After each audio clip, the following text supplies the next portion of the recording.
Assalamualaikum warahmatullahi wabarakatuh. Jumpa lagi dengan saya di channel Kang Hayat. Dalam menulis, memang kita tidak bisa terhindar dari namanya plagiasi atau pengutipan secara langsung yang kemudian terdeteksi secara elektronik dengan deteksi plagiasi, atau ada kesamaan atau ada keserupaan antara tulisan yang ditulis dengan tulisan orang lain. Ini menjadi kendala bagi teman-teman akademik yang mau melakukan kenaikan jabatan atau kenaikan pangkat, karena aspek plagiasi ini menjadi sesuatu yang dihindari atau tidak diharapkan dan akan mengalami pengurangan nilai atau kum ketika publikasi yang kita ajukan terdeteksi plagiasi. Bahkan plagiasi ini juga bisa masuk ke dalam kejahatan akademik yang kemudian bisa berdampak baik secara perdata atau pidana, bisa masuk ke ranah hukum. Oleh karena itu, hindari plagiasi, menulislah secara jujur, menulislah secara baik dan berkualitas. Sebelumnya lihat yang satu ini.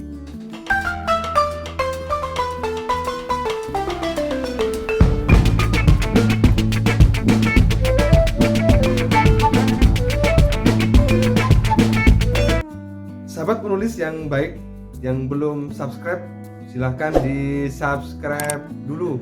Jangan lupa tekan tombol loncengnya untuk mengikuti konten-konten saya. Semoga kita semua terus produktif, inovatif, dan kreatif. Menulis artikel atau menulis buku, menghindari plagiasi memang kadangkala tanpa kita sadari, tiba-tiba artikel atau buku kita terdeteksi plagiasi dengan cara kita mengutip, dengan cara kita melakukan pengutipan terhadap referensi yang kita acu.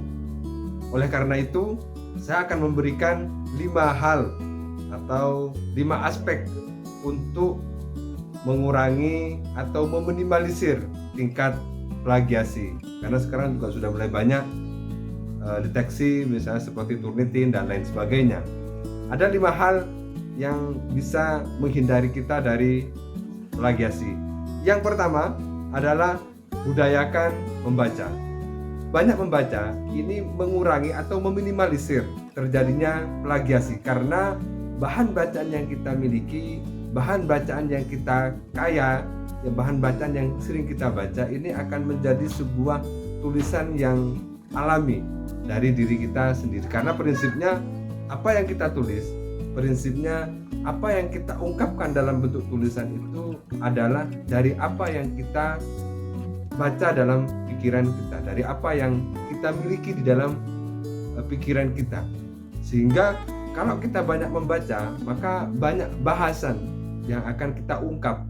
Kalau kita banyak membaca, maka banyak memori yang bisa kita eksplorasi dalam bentuk tulisan. Berbeda kalau misalnya kita sedikit membaca, sedikit memiliki materi, maka kebiasaannya biasanya alternatif terakhir yang diambil adalah melakukan pengutipan secara langsung. Bahkan ada pengutipan yang tidak jujur, yang kemudian dikutip secara banyak, kemudian ditaruh di dalam publikasi kita atau tulisan kita atau buku atau referen atau artikel kita. Maka banyak baca meminimalisir tingkat plagiasi. Oleh karena itu, banyak baca, seringkali baca, usahakan setiap hari membaca, dalam waktu-waktu luang membaca. Ini adalah memperkaya tata bahasa kita, memperkaya keilmuan kita, memperkaya pengetahuan kita, sehingga ketika kita mau mengungkapkan dalam bentuk tulisan, di sini sudah penuh. Tinggal bagaimana kita mengolah dan menganyam kalimat-kalimat itu menjadi sebuah kalimat yang menarik dan berkualitas. Yang kedua, manfaatkan keilmuan dan pengetahuan yang kita miliki secara maksimal di dalam menulis. Jangan ambil jalan pintas atau jalan yang tidak baik, apalagi jalan rusak, itu bisa berbahaya baik bagi kendaraan kita atau bagi diri kita sendiri. Manfaatkan secara optimal kemampuan dan pengetahuan kita di dalam menuliskan, baik menulis karya ilmiah, menulis buku, menulis artikel. Ini memanfaatkan dari apa yang kita miliki, memanfaatkan dari ilmu yang kita miliki, memanfaatkan dari pengetahuan yang kita punya, sehingga terhindar dari plagiasi. Jadi memanfaatkan ini bagaimana? Kita mengungkapkan seluruh potensi yang kita miliki, dari kemampuan kita, dari pemahaman kita, dari keilmuan kita. Maka seringkali saya sampaikan bahwa menulis itu harus sesuai dengan keilmuan kita, baik menulis opini, baik menulis buku, ataupun menulis artikel ilmiah, sehingga kita terhindar dari plagiasi atau minimal bisa meminimalisir terjadinya plagiasi. Yang ketiga adalah luruskan niat. Niat menulis itu harus fokus kepada tujuan utama, yaitu kebaikan, kemanfaatan, dan keberkahan dari apa yang kita tulis. Untuk lainnya silakan bisa di-loss, misalnya seperti materi, kemudian eksistensi, kemudian akreditasi, dan seterusnya. Itu silakan bisa di-loss. Tetapi untuk niat menulis itu luruskan niat utama kita, yaitu kemanfaatan atas apa yang kita tulis untuk banyak orang, untuk pengetahuan bagi orang lain, untuk inspirasi bagi banyak orang, keberkahan dan nilai-nilai kebaikan lainnya. Kalau niat kita dari awal sudah lurus, sudah baik, sudah fokus kepada nilai-nilai yang apa yang ada di dalam tulisan itu, maka akan meminimalisir untuk terhindar dari namanya plagiasi. Yang keempat, menulislah dengan bebas, menulis secara merdeka, menulis tanpa adanya intervensi atau menulis tanpa adanya iming-iming apapun. Jadi menulis bebas ini, di video ini juga sudah saya jelaskan bagaimana menulis dengan bebas. Teknik menulis bebas juga sudah saya jelaskan di video-video yang lain. Silakan bisa ditonton video-video yang lain yang berkaitan dengan menulis bebas. Kenapa menulis bebas? Karena menulis bebas ini mengungkap semua kemampuan dan memori atau pengetahuan yang kita miliki ini dalam bentuk tulisan. Semua terungkap dengan original, semua terungkap dengan tulisan murni dari alam pikiran kita, dari paradigma kita, dari pengetahuan kita, dari keilmuan kita.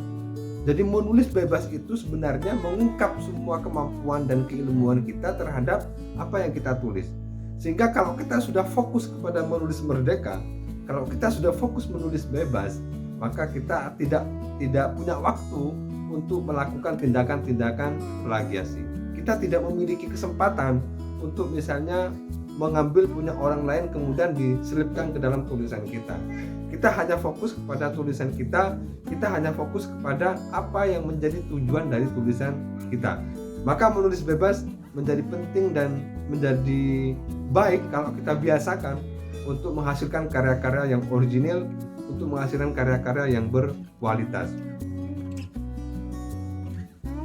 Yang kelima, ini yang paling penting, bisa diusahakan dalam pengutipan menggunakan parafrase. Ini juga sudah mulai banyak dilakukan karena teknis Turnitin misalnya itu sudah melakukan cek plagiasi itu secara online, sehingga kesamaan tulisan itu sudah masuk ke dalam ranah plagiasi, walaupun perspektif ini masih menjadi perdebatan. Oleh karena itu pengutipan itu bisa diusahakan menggunakan parafrase. Ini untuk menghindari dan meminimalisir terjadinya plagiasi. Bagaimana pengutipan parafrase itu? Pengutipan parafrase itu kita mengutip punyanya orang lain dengan tidak menghilangkan substansi kutipan itu, tetapi menggunakan kalimat dan bahasa yang dilakukan oleh penulis, sehingga menuliskan kembali nilai-nilai yang dikutip dengan kalimat dan bahasa penulisnya. sehingga ini tetap memasukkan sumber kutipan, tetap memasukkan namanya, tetap memasukkan tahunnya, tetapi untuk bahasa dan kalimat tulisan yang dikutip itu menggunakan kalimat atau bahasa dari penulisnya sendiri, sehingga varian kalimat ini mungkin berbeda, tetapi substansi dari kutipan itu tetap ada sesuai dengan apa yang dimaksud oleh penulis atau yang dikutipnya. Semoga bermanfaat dan kita terhindar dari nilai-nilai plagiasi, karena plagiasi adalah kejahatan akademik yang harus dihindari oleh kita semua. Semoga terus produktif dan menjadi penulis yang baik, menjadi penulis yang bermanfaat dan berguna bagi banyak orang. Assalamualaikum warahmatullahi wabarakatuh.